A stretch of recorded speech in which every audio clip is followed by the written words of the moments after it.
Imagine a massive 60-year-old oak tree right in the center of a city. Okay, I am picturing it. You walk past it every day and you just assume it is invincible.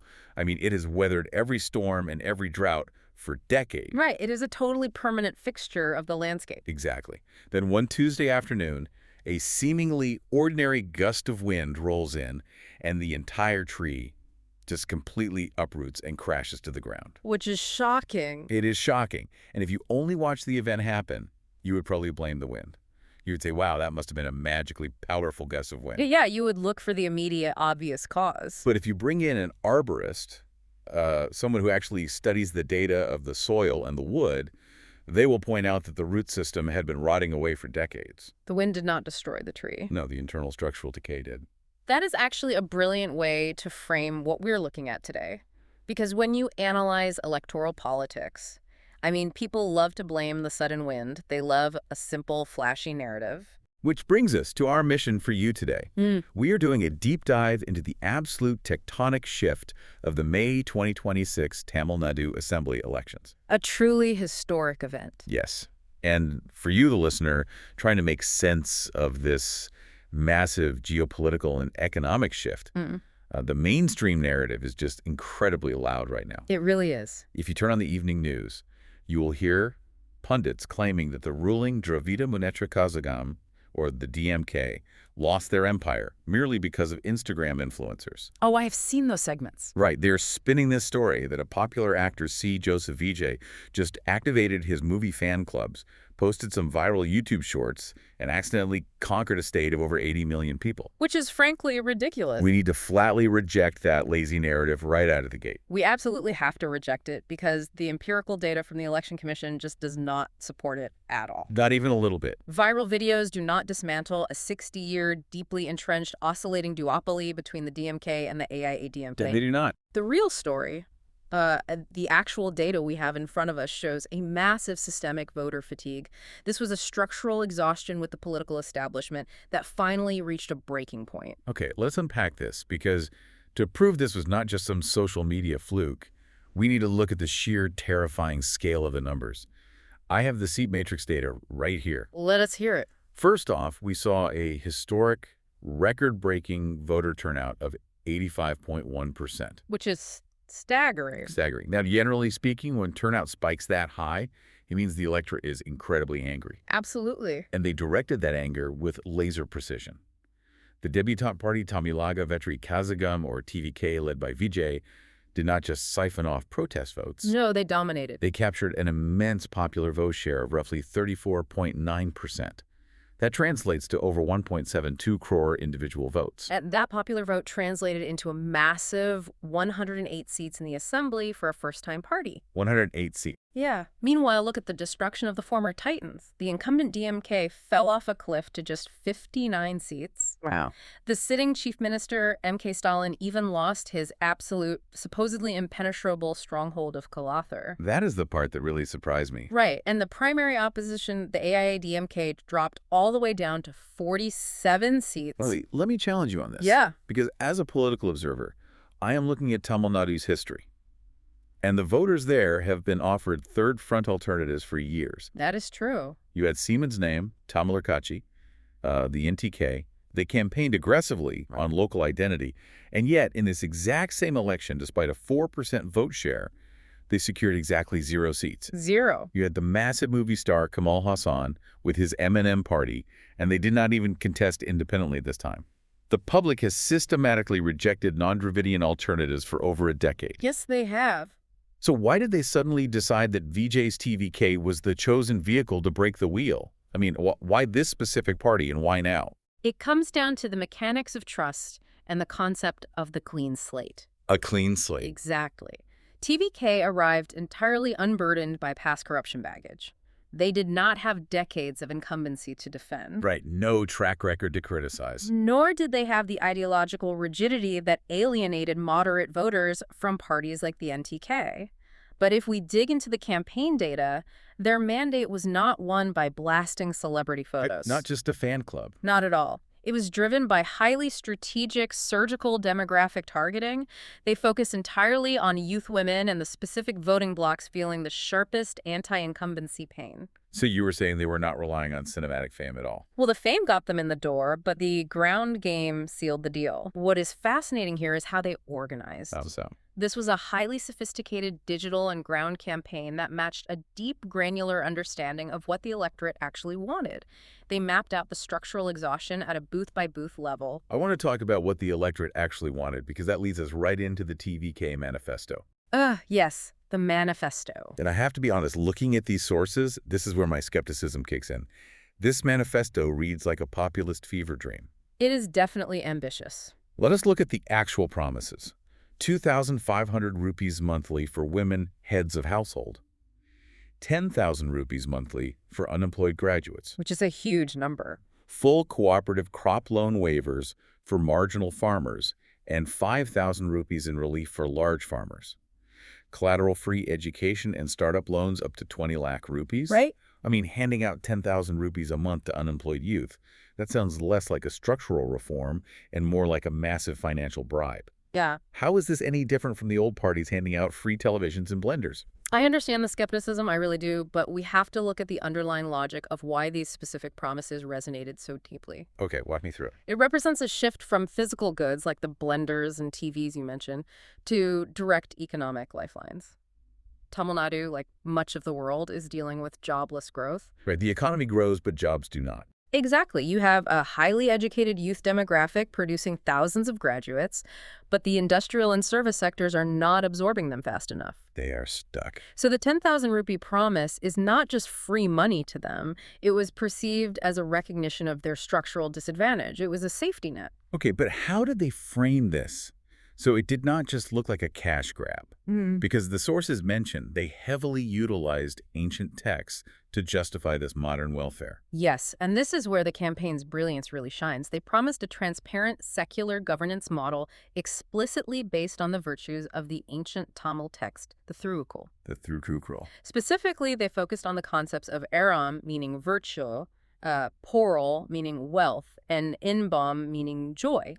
By packaging massive modern economic welfare within the deeply respected, untouchable cultural ethos of the Thirukkural TVK, insulated their manifesto from being attacked as mere freebies. That is incredibly smart.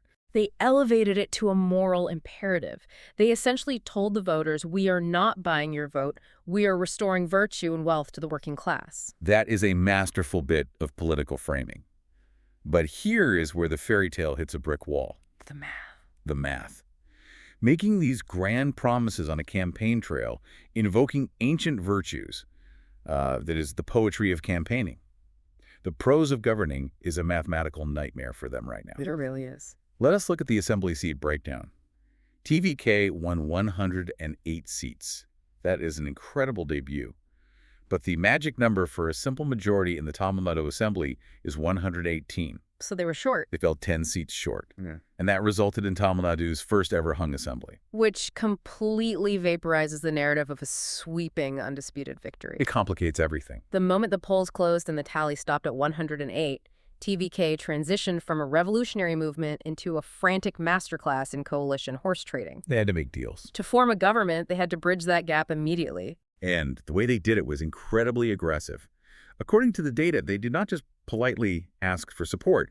They actively polled the Indian National Congress with its 5 MLAs entirely out of the DMK's Secular Progressive Alliance. A huge defection. And then they secured outside support from the VCK, the CPI, and the CPIM. Those parties did not officially leave the DMK alliance, but they offered their backing to ensure TVK had the numbers. Ultimately, TVK secured a working majority of 120 seats. Just over the line. Right. And when it came down to the floor test mandated by the governor, the new government passed comfortably with 144 ayes. But there was a catch there, right? There is. It is vital to note that this number was significantly artificially inflated by a rebel faction of 25 AIDMK MLAs who voted in favor of the new government just to spite their own party leadership. Which brings up a massive red flag for me. We have a totally inexperienced TVK cabinet. The chief minister is a former actor with 0 days of legislative experience prior to this election. Right. Zero experience. And suddenly, he is forced to manage a highly complex volatile multi-party coalition. You have the Congress, the left parties, and various opportunistic rebel factions all holding massive leverage over his government. It is a powder keg.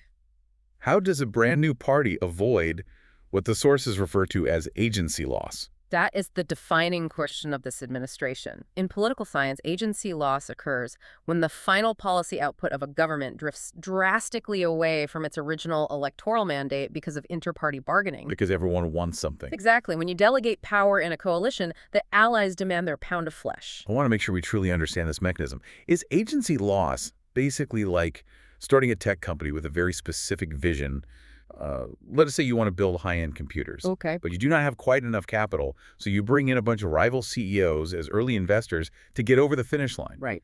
And suddenly, to keep those investors happy, your board of directors is forcing you to manufacture washing machines instead. You are still the CEO, but your original vision is completely gone. That is a perfect analogy. Because every party in that coalition, the CPI, the VCK, the Congress, they have their own electorates. They have their own voters to please? They have their own manifestos. They have their own future elections to worry about. Oh. If the CPI feels that TVK's push for, say, foreign industrial investment goes against their labor union vote banks, they can simply threaten to withdraw their outside support. And if they do that? If TVK loses that support, the government collapses. So the TVK cabinet has to engage in strict, agonizing daily bargaining with its allies while simultaneously trying to implement its own massive manifesto. So they're fighting a war on two fronts, internal coalition blackmail and the massive expectations of the public. Precisely. Which brings us to the hardest, coldest numbers in this entire deep dive. Let us talk about the fiscal stress test. The real chap. We outlined those TVK manifesto promises earlier. The 10,000 rupees for unemployed graduates, the 2,500 for women heads of household, the sweeping loan waivers. Economists have run the projections, and implementing these welfare promises in full could cost Tamil Nadu nearly 1 lakh crore rupees every single year. Every single year. Over a 5-year term, you're looking at an obligation of 4.5 lakh crore rupees. And we cannot overstate how dangerous those numbers are when placed next to the state's actual income. Give us the context. To put that 1 lakh crore annual figure into stark perspective, Tamil Nadu's own tax revenue in recent years has hovered around 2.1 lakh crore rupees. All right, I need to pause on that to let it sink in. They're proposing spending nearly half of the state's entire annual tax revenue just on these newly invented cash transfers. Yes. Half of their tax income instantly swallowed by new welfare. Wow. And you have to layer that massive new expenditure on top of the state's existing staggering financial obligations. Tamil Nadu already carries a debt stock estimated at 26.1% of its gross state domestic product. Which is high. Very high. Even before TVK took office, interest payments alone were eating up about 21% of the state's revenue receipts. Just paying the interest on the credit card takes a fifth of their income. Exactly. I am looking at the sources, and there's a lot of focus on something called the FRBM framework, fiscal responsibility and budget management. Right. For the listener who is not a macroeconomist, how does this framework actually stop a government from just borrowing whatever it needs to fulfill its promises? Why can TVK not just print bonds and pay for the manifesto? Because states in India do not have sovereign printing presses. They are bound by federal laws and central bank regulations. Oh, okay. The FRBM framework basically acts as a hard, legally enforced credit limit for the state.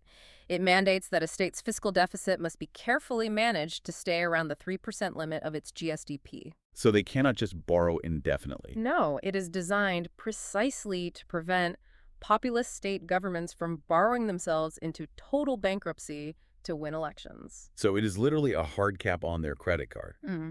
But if TVK tries to push forward with an additional 1 lakh crore in spending every year, they're going to shatter that 3% limit immediately. Immediately. Something has to give. Exactly. Now, to provide a balanced perspective, we have to acknowledge that Tamil Nadu actually has a highly successful history of growing its economy through debt. Oh, really? Yeah, historically, they have maintained over 7% real GSDP growth.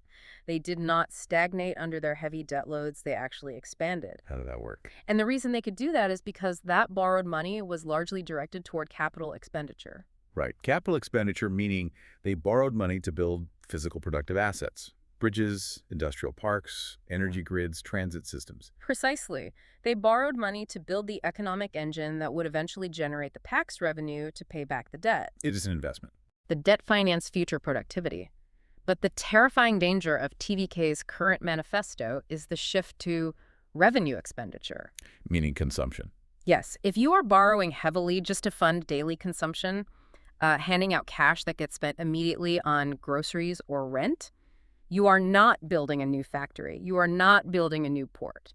No, but hold on. An advocate for TVK would argue that putting cash directly into the hands of marginalized women and unemployed youth stimulates the local economy. They would argue that yes. They spend that money at local businesses, which boosts demand. Is that not a form of economic growth? It creates a short-term spike in demand, yes. But it does not solve the supply side.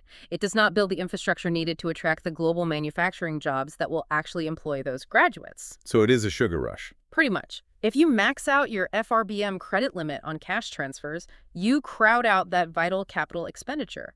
The state will not have any money left to maintain its roads or upgrade its power grids. The engine stalls. The economic engine stalls. And then you fall into a classic debt trap, where you are borrowing new money just to pay the interest on the old money, all while your infrastructure crumbles. So Chief Minister Vijay and his cabinet are walking an absolute tightrope over a canyon. They really are. They have to deliver on the exact promises that got them elected without completely bankrupting the state that they are now responsible for running. And they have to do it while keeping a coalition of rival parties from pulling the rug out from under them. It is a monumental task that requires exceptional, methodical governance. Absolutely.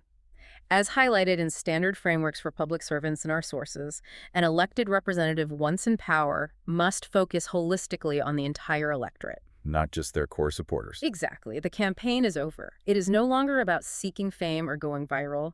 It is about the tedious, exhausting work of writing concrete policy, understanding the complex language of constitutional law, and executing welfare efficiently without administrative leakages. Which brings us to the ultimate stakes of this political earthquake. For you listening to this and analyzing the mechanics of a democratic transition, there's the profound lesson here. A very heavy lesson. This is not a movie script where the underdog wins and the credits roll. It is not a fan club victory lap. It is a heavy, real-world democratic responsibility with 80 million lives on the line. 80 million lives. The public handed TVK the keys to the state because they were exhausted by the status quo. They wanted the wheel broken. But that very same exhaustion means the public's patience is shorter than ever. Right. The electorate has fundamentally proven that they are no longer bound by historical multi-generational loyalties. The DMK and AIADMK thought their base was permanent, and they were wiped out. Vijay has absolutely no room for failure here. None. To survive, TVK must deliver incredibly transparent governance. They have to stand firmly with the needy and fulfill their massive mandate. But they have to execute it with a rigorous fiscal discipline that does not collapse the state's economy in the process. Because if they fail, if they default on these promises, or if they wreck the state's finances and push Tamil Nadu into a debt crisis, the very same frustrated, exhausted public that crowned them will swiftly and ruthlessly penalize them at the ballot box. They will not hesitate. They will not hesitate to break this new machine just as quickly they broke the last one. Accountability is the new dominant force in this electorate. Which leaves us with one final provocative thought for you to mull over today as you look at these sources. We have seen the 60-year wheel of Dravidian duopoly broken. Shattered, really. We have seen the rise of a massive, unprecedented new coalition led by a total newcomer. But if this new government crumbles under the immense weight of its own economic promises and coalition infighting, will Tamil Nadu simply revert back to the familiar, predictable safety of its 60-year duopoly? Or has the fundamental political DNA of the state been permanently rewritten, opening the door for an entirely unpredictable future?